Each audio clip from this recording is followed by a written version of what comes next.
finished business from, I guess, the older guys, the guys that were on the team last year after the Clemson regional ended? Yeah, a little bit of let's do this type of phrase, anything that would fall under that umbrella, and maybe a little extra sense of determination. But again, I think this team has kind of formulated their own personality, which has started to come out a little bit more.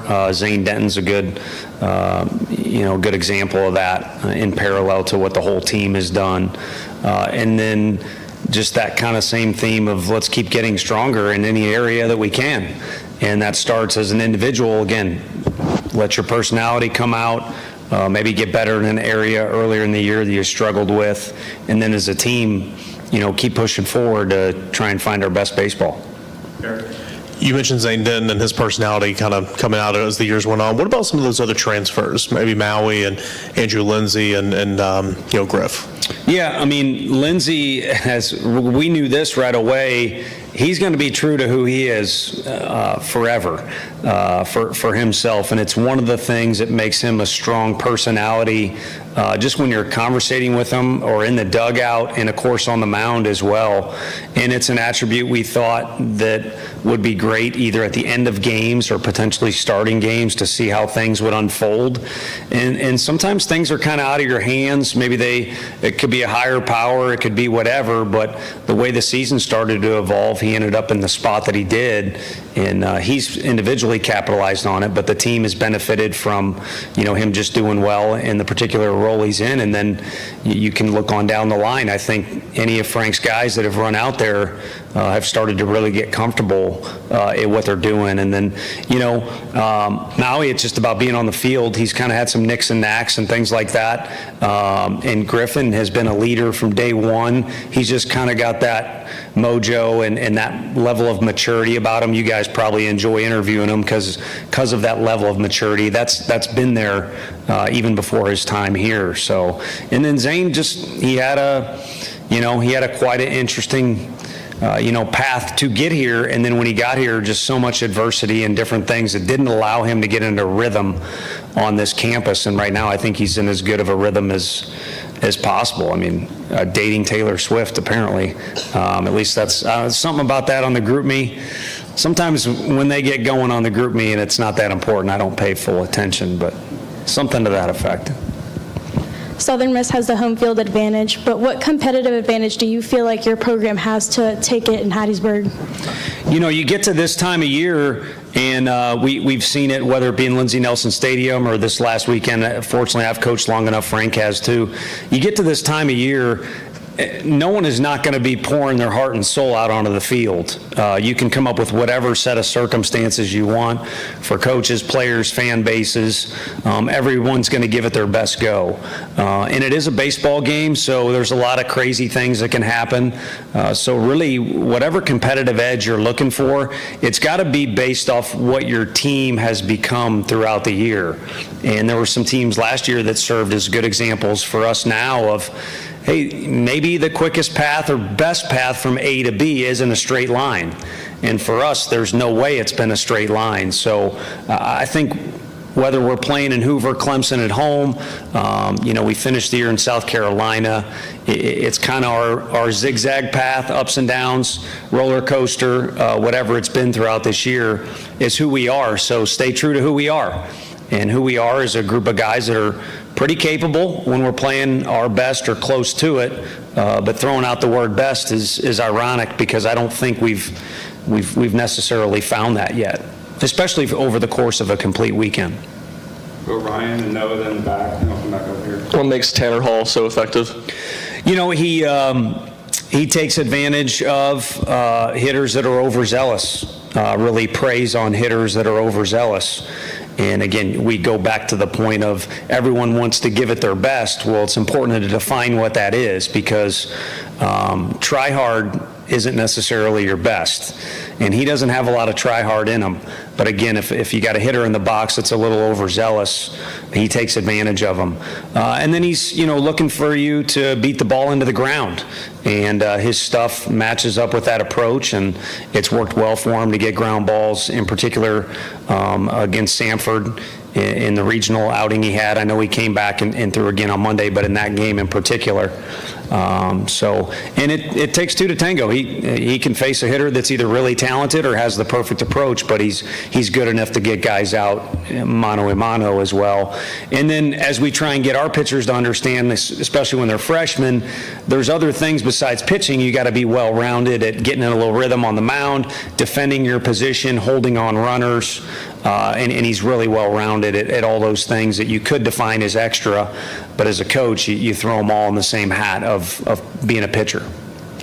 Look, you talked about Griffin's maturity. After that Florida game, when you guys kind of salvaged Game 3, he said this was a team that, people wouldn't want to see in their regional. Obviously, that was during a rough stretch. I mean, how much did that mindset kind of help everybody else? I think it helped. As a coach, you want to put up the caution sign. I think the concept is dead on. What he might have said, I think, was Hoover, because, Hoover can be a really lengthy tournament if you advance, and that didn't work out so well. As a matter of fact, he talked at his post-game presser at the regional about wish he could have been in Hoover longer because that was his only SEC tournament. But the concept that he brought up did hold true in a regional, and I think what he was getting at is, our guys really believe in themselves and what they are capable of doing when they have their best approach at the field, and what the backbone of that confidence is the pitching staff. If we've got to go deep into a game, or it's an extra inning game, or we got to rely on this guy to get us 100 pitches, in Burnsy's case, we've got guys that can do that, and there's a multitude of guys. Back up. Yeah, just looking ahead to Southern Miss here, obviously they've had a tremendous season in their own right, but is there any glaring weaknesses that you notice with Southern Miss's team that you're hoping your squad exploits? Coach Barry covers those up. That's why he is who he is. So that program has been very well known in the baseball community for quite a while. The park tends to play a little offensive, so they've always had good offenses, but if you watch kind of the way they've done things since he's been there, there's a well-rounded offense there, and it all stems from guys being competitive. And you got a group of guys, again, you get to this time of year, you could say it about anybody, but there's older guys that have experience before, and they're hungry to get to whatever the next thing is in the playoffs. So that's what's going on there. And then the pitching staff, heck, we saw one of their guys that was a part of a great pitching staff last year in Waldrop, and even though he's not a part of it there's more. They've got a closer that's done well for them, and we haven't really ever declared a closer, but again, to go back to that Burnsy example, you got a starter that's coming out of the pen, and so he's able to give you 100 pitches. Storm's done the same for them, and Hall's leading the way for them. So pretty good club. But I could be standing here talking about any, if we weren't fortunate enough to play this weekend, which we are, you could rattle off any of the teams that are still alive, and it's going to be the case for all of them. Mike and Eric. How good is it to see Blake Burke kind of string together some really good at-bats there during the regional? Yeah, Luke Bonfield, who I coach and is a part of our staff, he basically predicted a base hit for Berkey before on a swing and miss, at the beginning of the at-bat, just based off the position he was in when he had that swing and miss. And so it's great to see it happen, but if you're going to practice what you preach, what you're looking for is approach and, kind of how a guy's going about things as opposed to what he does. Because a guy could smash a ball and the center fielder could make a great diving catch. But if you just look at the position he's been in his takes, his swings, when he fouls a pitch off, it's been completely different than it had been in the weeks prior. And that's where you get confidence when you're sitting there watching as a coach, or it's encouraging even if he doesn't get a good outcome out of the at-bat. And I don't know if he sees that, if he watches video, or if he's feeling that right now, but that's what's going on. And it falls into the category of him being himself in the box, because you guys have asked about him in good times and in bad times. It's a great swing. It's a gorgeous swing. So why not use it? And he did that down there in Clemson. Eric and Ryan. Might have been your best weekend defensively of the year. Kind of what went into that effort, and then specifically, are you ever surprised when you see Maui make a play that he does? No, I think he made a really big play that gets lost because we had a decent advantage over Charlotte in game one. Hollis is on the mound. It's the ninth inning. You know, any team's going to want to kind of try and, you know, give it the last hurrah or whatever it might be. And he made a play up the middle that he kind of made look easy. It was a huge play. And you could talk about the double play. But when he's hooked up in the manner of, like, Bradfield and him know each other from last summer with USA, and everyone knows how quick Bradfield is, he makes that play because of the intent is there. And baseball's a game with a lot of repetitions. As a hitter, you have to hit, and you may strike out, you may get out, and then you got to go play defense. Seconds later, you may be required to make one of those plays. So one thing for Maui, just in this example, since you brought it up, and then the others too, is they don't have room to not be hooked up. And Simo is a guy, again, when he's kind of will to win, Simo, pretty special. And this time of year, I fully expect the opponent to be doing that as well. But our guys are a good team, and they become better than that when they're all hooked up on the pitch that's about to take place. And I think that took place last weekend.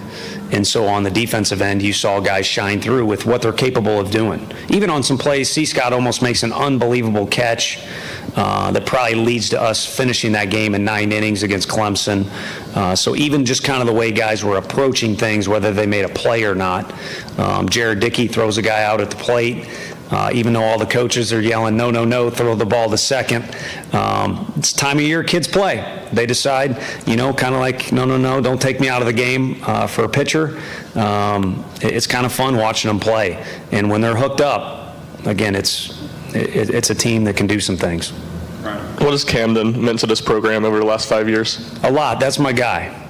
That's my guy. And you like a kid like Redmond Walsh and the fella you mentioned and others, they're out there, they're in the box, game is on the line, or they got the ball in an important situation, and you can go like this and be like, I know this kid's character, I know this kid's preparation, I'm good with whatever happens. Good, bad, great, indifferent, terrible, and he's one of those guys. But from day one, he's been a contributor. He's pitched in the postseason a ton and had success. We don't win an SEC tournament without him. So, and he's a joy to be around. And then he'll forever serve as an example of a kid that matured in a lot of different areas, off the field, on the field. Just the one thing we can't do is any before and after weight room pictures with Camden and show them to recruits, because we won't get any.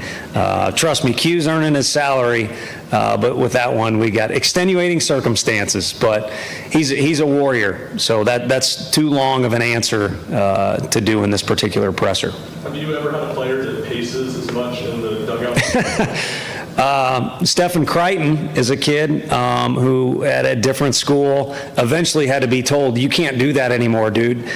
He was a freshman at the time, and he eventually kind of cut that out and, you know, had a very successful pro career.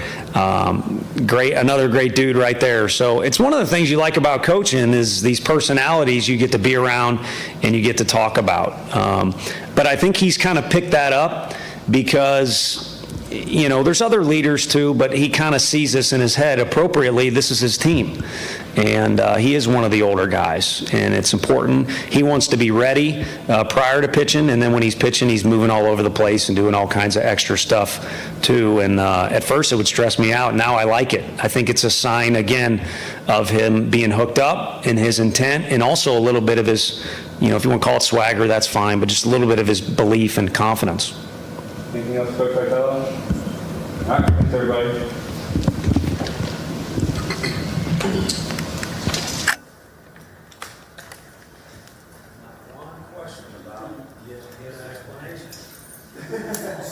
Did not get an explanation, so that would be my answer.